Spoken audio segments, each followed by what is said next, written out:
Welcome to the Blonde Runner podcast with Coach Laura Erickson, where she shares her healthy living tips as a running and triathlon coach and mother of 4.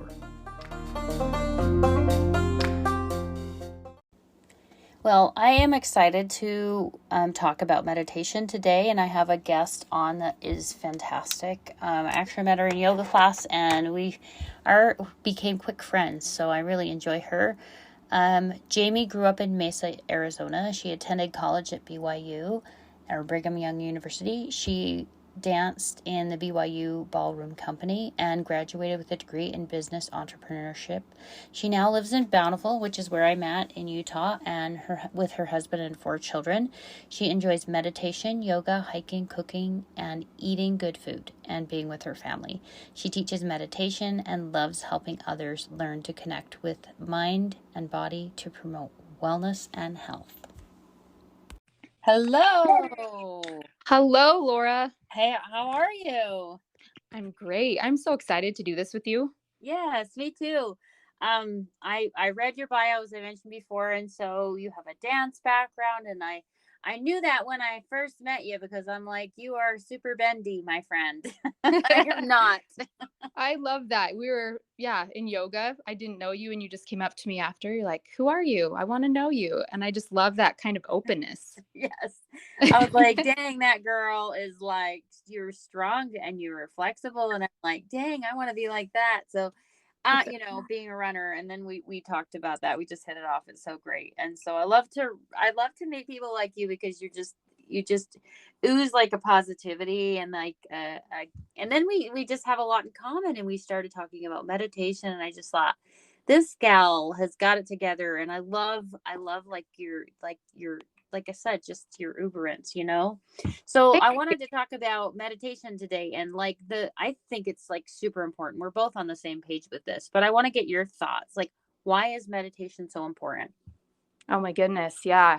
I mean, we live in such a fast-paced world, right? We're just on the go constantly, and we've got a lot of stimulation coming at us, whether that's, through our phones and social media and the TV and all the things we're trying to do. And it can get really overwhelming. That's exhausting. That stimulation is exhausting. So taking a break, having time for your body to rejuvenate, recover, it really just it helps you perform so much better. You think rushing is the thing to do to get everything done when really you just need to stop, slow down, recharge. I think so too. It's like taking time to smell the roses. Like, life does pass you by if you're really not allowing time to just reflect. And I think there's an emotional health component that comes with meditation. And with exercise, we control our body and we do a lot for our body, but we really don't do as much for our mind. And I think that's why I think meditation is so important. Yeah, absolutely. Yeah, that awareness that you gain, a lot of us are kind of out of touch with what we're actually feeling, what's actually going on inside. And so meditation can help to just create a lot of awareness. And once you're aware of your body, you can start working with your body, right? And that's an amazing thing. Yeah, instead of working against it per se. Exactly. Yeah. Yeah. So I know there's different forms of meditation. What is your take on it? What are you a proponent of? Yeah, I mean, I think all the different types have their own benefit. Today I hear a lot of like mindfulness, meditation, present moment awareness. So you're really focusing just on being in the moment, and that helps a lot, especially with people maybe with anxiety, racing thoughts, to really just hone in on the present moment. Mm-hmm. There's also like focused intention meditation, and that's what the best athletes in the world are doing. They're visualizing a future moment, and they're imagining their performance so that when that time comes, they're ready, their body's already mentally there. Mm-hmm. And it makes it that much easier. I mean, you probably know this. You're an athlete, so I think that's pretty cool. There's like energized mind body meditation, yoga, those kinds of things where you're actually moving. Your body is exerting effort, but your mind is calm. Mm. And, I found benefits in all of these. So I No, think. I love that you mentioned the visualization because, you know, that was something my coach, I ran for the U in the Utah State, and we did talk about visualization and how beneficial it is. And it's interesting because just yesterday, I ran across some information about visualization, and it was a study done on weightlifters. And what they had a group do is actually part of the group actually lifted weights. The other part of the group visualized lifting weights. And then there was a portion of the group that did nothing. So, you know, you'd think, oh, well, obviously the people that lifted weights are going to gain strength. But what Right. was so surprising is 35% of the people visualizing actually gained physical strength. And I thought, wow, that was like mind blowing how valuable your mind and putting things in, you know, obviously training your mind and how it affects your body. And I thought there is a mind body connection. Absolutely. That was sort of mind boggling, surprising. Yeah. You Yeah. actually physically gain strength by practicing, you know, visualizing things. And I know that's helped me race better. It's Right. crazy. It was amazing. Right, because your brain doesn't know the difference between an actual experience and a visualized experience. The same parts of the brain are lighting up as it's happening. And Mm-hmm. so, yeah, you're getting the same benefits whether you're actually doing it or you're just visualizing. I think that's so good for like people that are injured or something to hear is, you know, and I always thought you always focus on what you can do. And a lot of times it is visualization or mentally.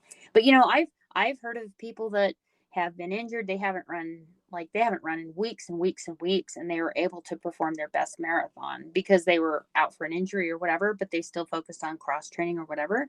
Yeah. That can really happen, people. You if you visualize, not to say that no physical training isn't valuable because it absolutely is, but Yes. think about it. If you do the physical training and the mental training, visualization or meditation or those things, how much better and amazing you could be. Like you're Oh, tapping into absolutely. everything you could be.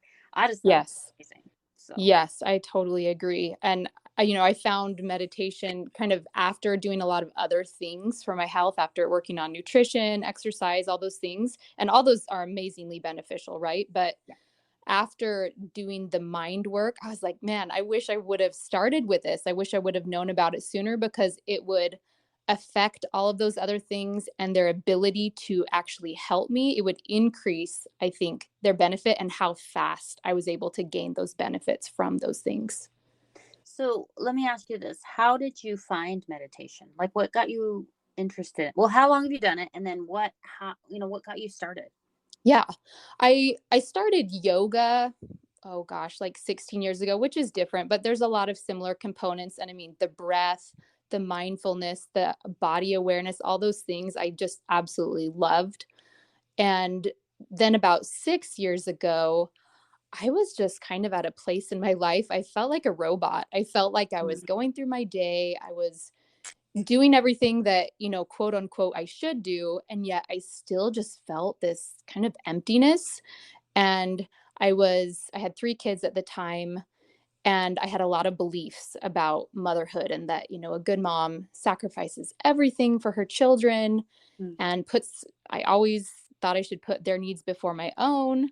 And I was just trying to be a good mom, right? But we have these beliefs, we have these really deep core beliefs about ourselves or about our roles. And I just realized that in the attempt to be the best mom that I could, I had completely lost myself and my identity.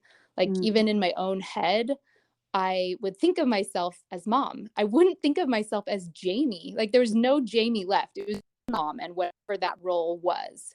mhm, And so it was just a place where I just realized this is not sustainable. I'm just not doing well. I don't want to feel this way, or I mhm, want to feel something. I feel like mm, I feel nothing as I'm doing all this stuff through my day. So, anyways, I came across a book by Louise Hay, and she does a lot of mind work. And the book was "You Can Heal Your Life." mm, And I read it. I recognized that I was taking care of everyone around me except for myself, and my tank was empty. It was totally dry. And I'm like, this is not going to help me be the best mom that I can because I'm running on empty. Mm-hmm. And so reading her book, she talks about getting to know yourself, knowing your mind, knowing your thoughts, and loving yourself. And it's not a selfish thing. It's respecting your body and appreciating yourself and who you are. And so I started doing her meditations, and that's kind of where everything took off. I just found I could start my day with intention. I could remember who I was and kind of take that moment in meditation to really connect with that part of me, so that as I was going through my day and, facing mom situations, I wasn't like, what would a good mom do? I said, Jamie, what would you do? What would your best self do? And being able to really kind of connect with myself in that way, as well as just give myself time to relax, to be calm. Being a mom is chaotic a lot of times. And so that quiet time was amazing. Oh, I so love everything you're saying. I know exactly who you're talking about. And she does a lot with affirmations too. And Yes. again, it's all this mind work, and we often get lost in the shuffle of our own life and forget who we are. And I think, and I say this a lot, I say kindness begins with me, and that means yourself. Yeah. And sometimes we forget about ourselves. And so mindfulness, I think, and meditation is a way we can kind of figure out what we're feeling and what we need. And it does get lost in the shuffle and the noise of being a mom. And so I love that you're talking about this, because I'm sure there are other moms listening in that have lost themselves. And so, Yes. and it Easy is to do. hard. Sometimes I know with meditation with little ones, you can get them involved too, but it is okay to take some time for you. And for some reason we have this guilt that I don't know what it is, but we do have the guilt as moms, like we need to do everything for our children, but then there's nothing left. And so I love that you're bringing that up. Yeah, just recognizing, the more that I can be in a better space, because it's not just about what we do with our kids. Our kids map everything that we aren't doing, right? They map our emotions. They are constantly reading the situation. They're very in tune with how we are doing. Even if we think, I'm putting on my best face, they don't know what I'm actually experiencing inside. They do. They're very aware and connected to that. And so we actually need to be in a good space, not just do all the things for them or act like we're okay. We need to get ourselves there, get the mind in a better space. I like that you said that. Like, a lot of people do put a happy face on, but there is sort of a, a the third sense, if you want to call it, or gut feeling. And I think our kids, I think you're right. I think they feel that when they feel like you're just putting on a smile. I mean, if we could really teach them anything, is to live a healthy life so they know what it looks like and feels like. Yes. Yeah, because they're going to grow up and probably follow in our footsteps, right? So if they feel like we never took time for ourselves, then they're going to do the same thing. They're going to feel like they can't do that. Yeah. And I think it's important to also work on our own dialogue. Like, it's okay to take time to meditate. It's okay to take time. Like, I know people think that sometimes runners are selfish, and I guess there can be a selfishness to it, but selfishness itself kind of has a bad rap. And honestly, taking time for you, maybe it looks selfish, but in the end, it's really taking time to care for yourself so that you can care for others. Yes, totally. Absolutely. And 100%. so what do you think in terms of meditation? Like, how frequently should people do it? How long should they do it? This is something else Louise Hay says is throw the shoulds out the window. Oh, Don't yeah. shit on yourself. I Like, probably should do that. no, you're fine. You are so fine. I do it all the time. But I think that, if it becomes this like pressured thing, oh, I'm not meditating every day or whatever it is, then we have this negative association with it, and we never want to do things that we have a negative association with. Yeah. So, as much as you can, and as long or short as you can, if you have 5 minutes, if you literally have 2 minutes and you're in your car waiting for, picking up kids or whatever, it really, the benefit is there. Obviously, you might get more if you spend more time, but I would just say as much as you can. I meditate every morning just to get my day going in the right direction. It really does just make such a difference. But a lot of times, if I get, I've got kids in school now and things, if I get a minute after lunch or something and I can, even take a time again. It's just really whatever works for you, whatever you work it into your life, and don't be overwhelmed by the fact that if you're not doing it so many times a week or whatever, Okay. that you're not enough. I love that you mentioned too, you can do it a few minutes here and there. It doesn't have, I do the same thing with my athletes with their core strengthening. I'm like, well, if you're waiting for somebody, drop down and do 25 push-ups or whatever you Yeah. like, you don't Yes. have to do it in this big, I think we do sometimes limit ourselves, those self-limiting beliefs of what we think is the best thing. And, and everybody that's listening in is different.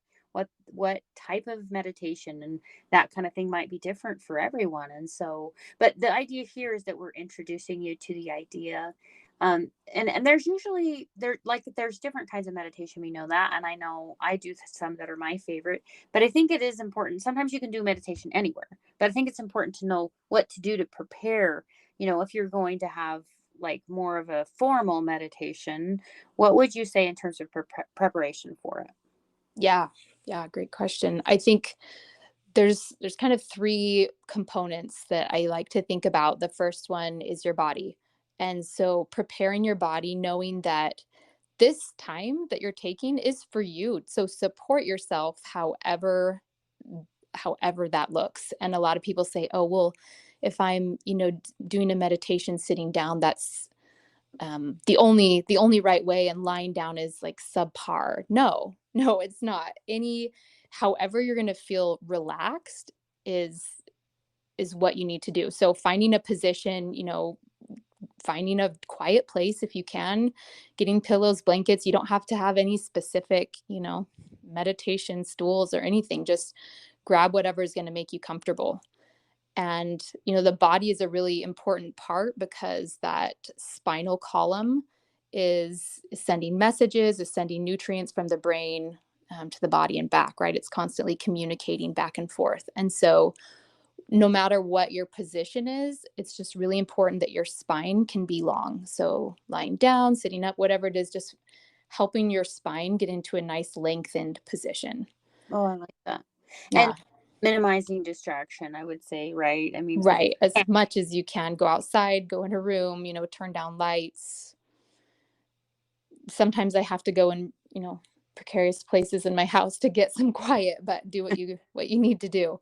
yeah, So, I've known people that do it before bed, and that's nice too. yes. I like Yes.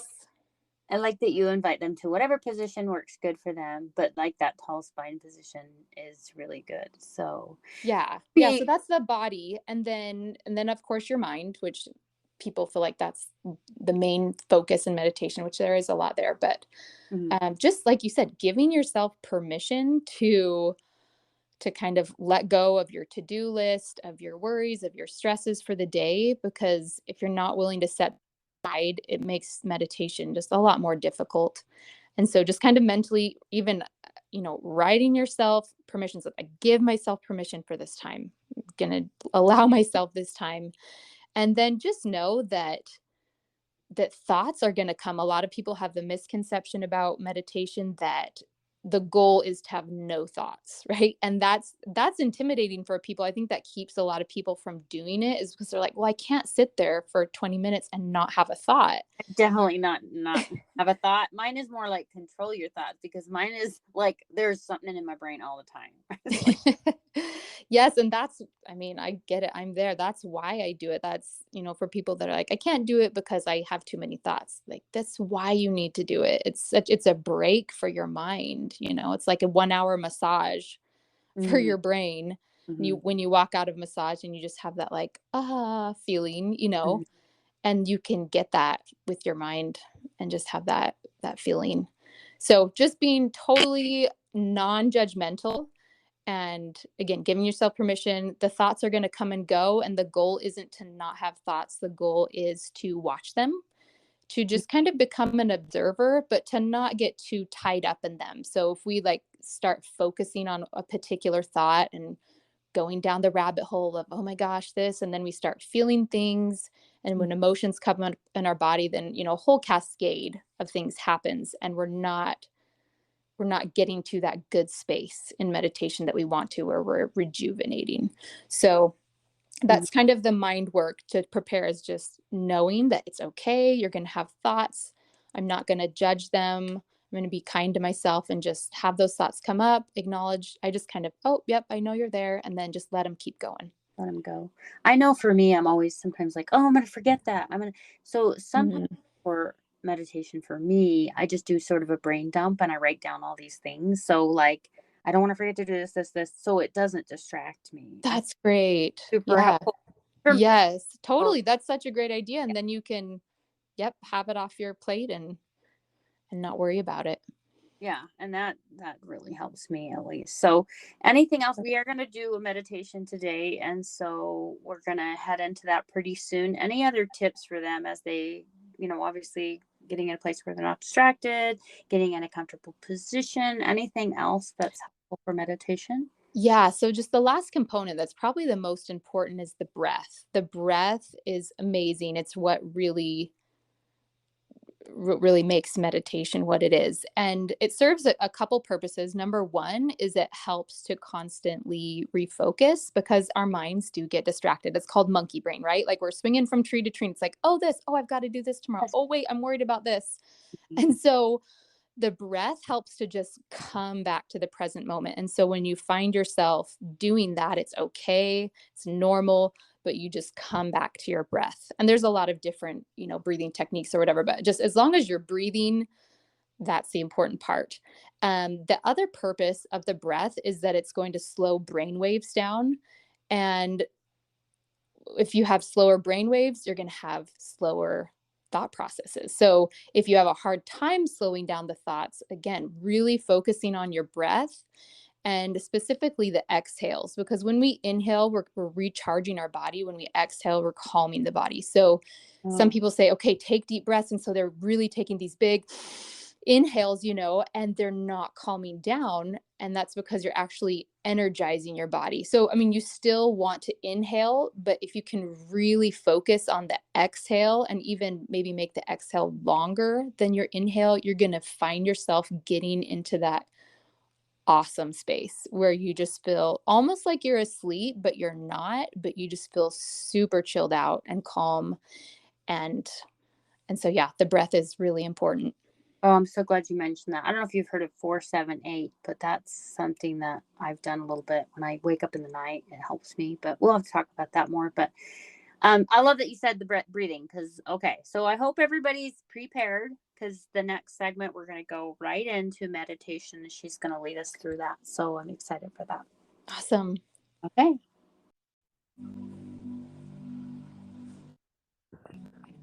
Go ahead and find a comfortable position.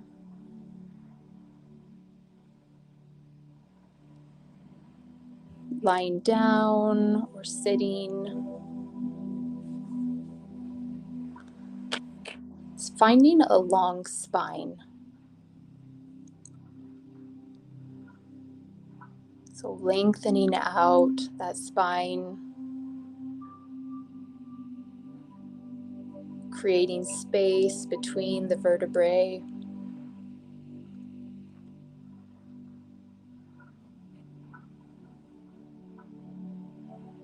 Giving yourself permission to relax. Your only job for the next 15 minutes is to completely relax and enjoy this experience.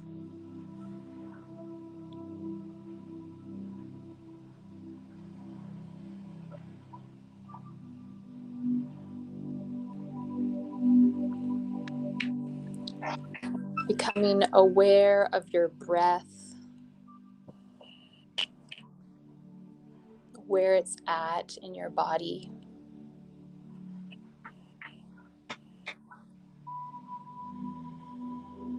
If you've been rushing or stressed, it might be high in the chest. Just starting to breathe that oxygen down. So taking inhales, filling the belly, front body, side body, back body, filling like a balloon, and then exhaling, completely emptying the lungs, lengthening out that breath.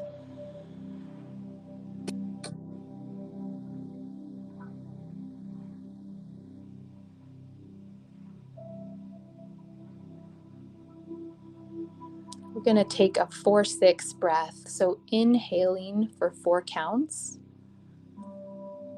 holding 1 count at the top, and then exhaling for 6. Really letting those lungs empty.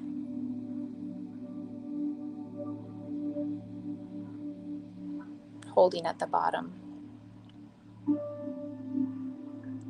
So inhaling 1, 2, 3, 4 and hold. And then exhaling 2, 3, 4, 5, 6 and hold. Just continuing that at your own pace. With those inhales, just bringing in those good feelings that you want in your life. And as you exhale, letting go.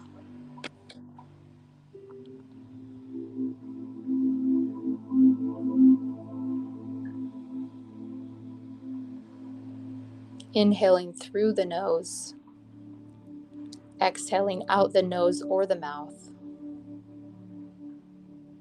Really starting to come into the moment and just enjoying, taking a break.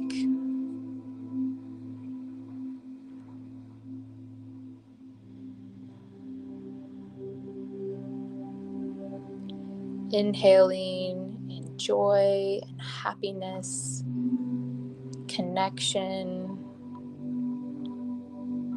all the things you want to bring into your life and bring into your day. And exhaling out everything that's not serving you. The stress, resentment, just letting it go. Letting your body really relax and rejuvenate.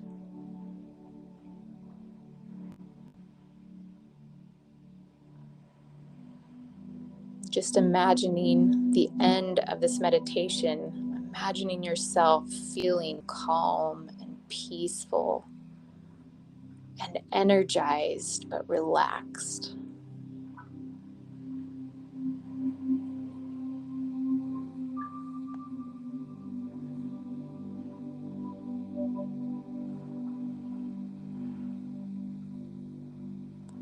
Now just letting your breath return to a more normal inhale and exhale, but keeping that breath deep.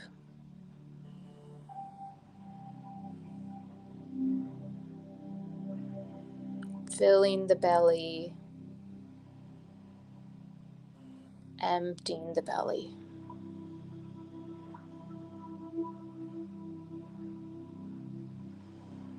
And if thoughts come up, to-do lists or worries, just acknowledging those thoughts. You can imagine setting them aside next to you or just outside the door of where you are, or even further away if that's what you need to do. Just know that they'll be there waiting for you whenever you're ready.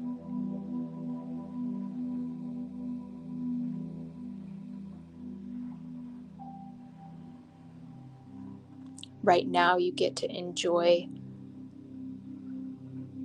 being in tune with your body and just letting go.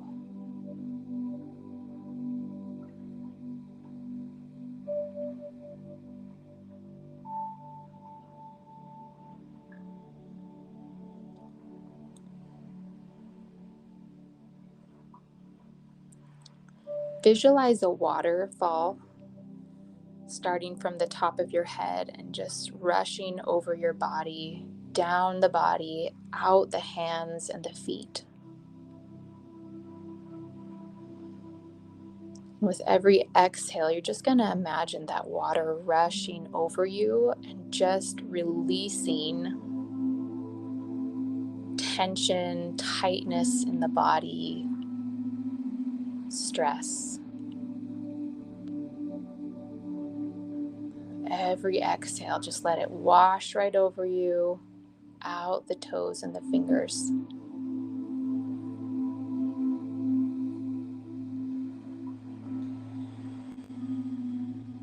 And as you exhale, letting every part of your body relax as that water rushes over. Letting the shoulders fall away, down over the hips, over the legs. Just letting everything give way.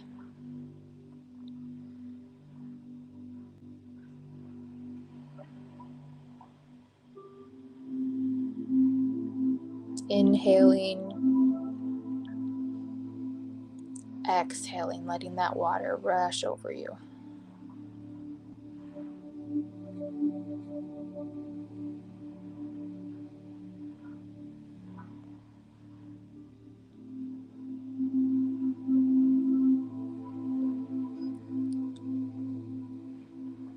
Now visualizing a happy, peaceful place. It can be a place that you've been or somewhere you've never been. Somewhere that would help you feel supported and relaxed, peaceful, happy. It could be by the beach or in the forest at a cabin, or even inside by a warm fireplace. Visualize that space. Adding color,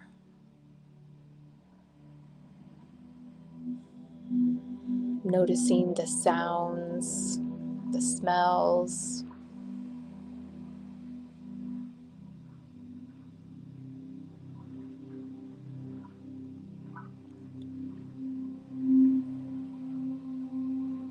Recognizing that your body feels completely safe.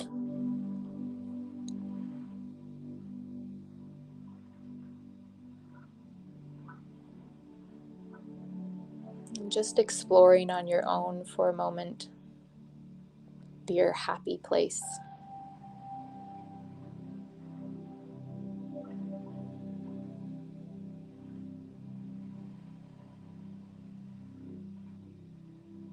Imagining the scenery, the colors,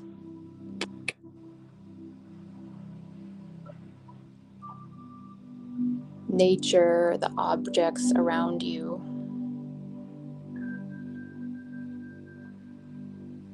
Just feeling so free.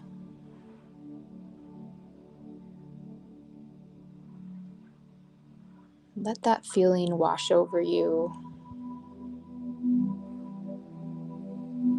Inhaling it in and then letting that wash over you with that waterfall breath. Letting it touch every part of your body.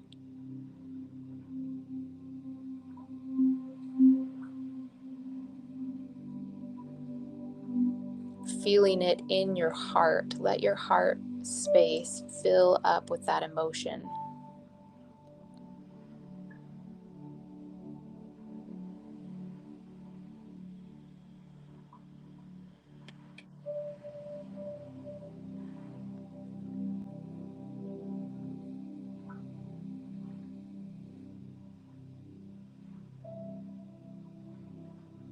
And just knowing that this place is always there for you.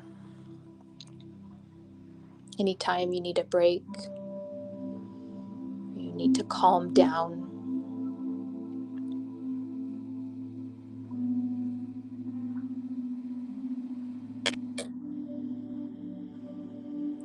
Coming back to your breath. Inhaling in all your surroundings. Just letting your body take it in. And then exhaling, letting your body relax.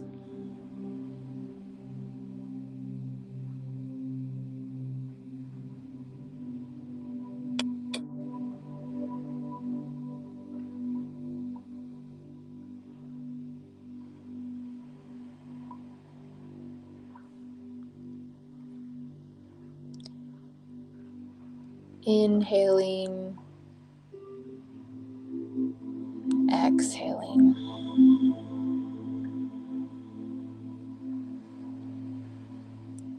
Scanning through the body, noticing tight spots, dark spots. Starting in the feet, relax the toes. If you're lying down, just letting your feet fall away from each other. Moving up into the ankles, the calves.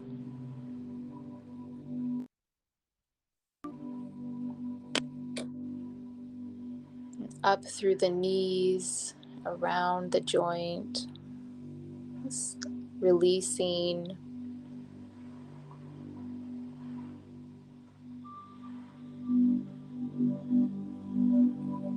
Letting go of the muscles in your legs, your hamstrings, your quads.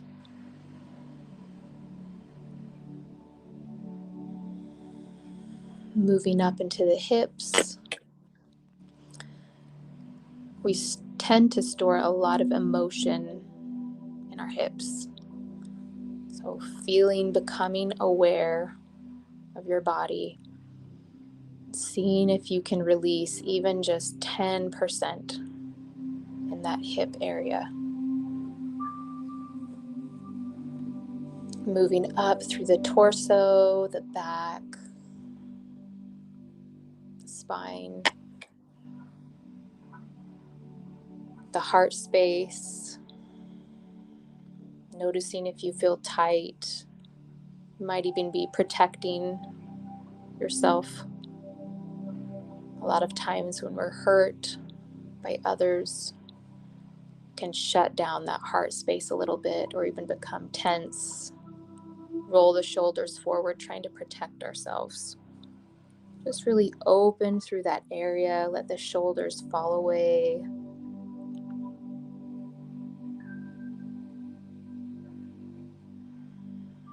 Up into the neck.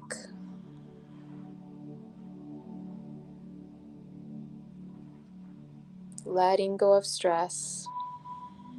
Letting go of tightness.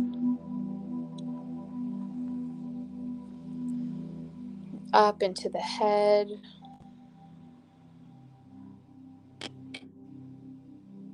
Your face, the muscles in your face, around your eyes. Letting your skin relax.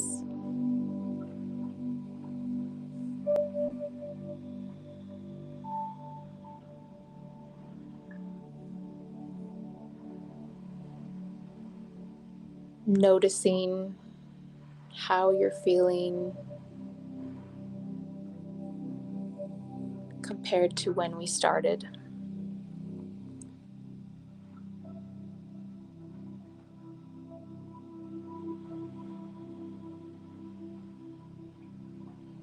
Recognizing how good you feel right now.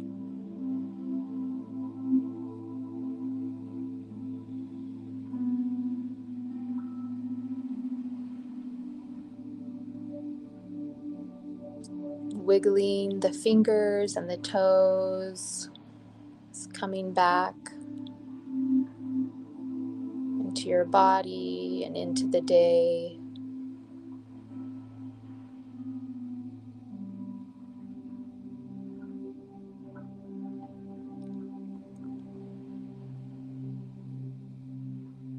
Just taking a moment to thank yourself for making time for your mental well-being.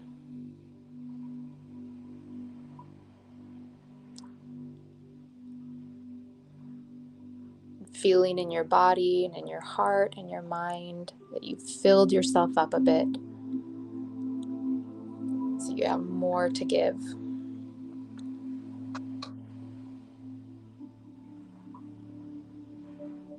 As you feel ready, blinking open your eyes.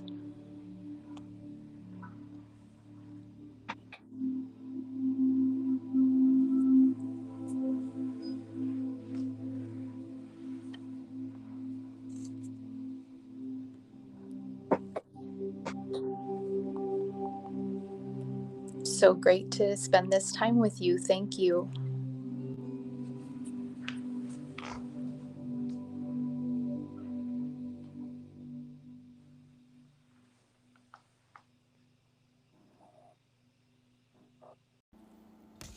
Thank you for joining me for this episode of the Healthy Living Podcast.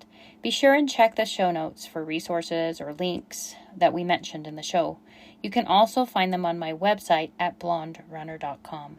BLONDERUNNER.com. You can also find me on Instagram at The Blonde Runner with an E and Coach Laura Erickson, and that's LORA. Before you forget, I hope that you will follow this podcast and like it so you don't miss an episode. Also, it really helps if you leave a review so other people can find it, and share it with your friends. Until next time, live well.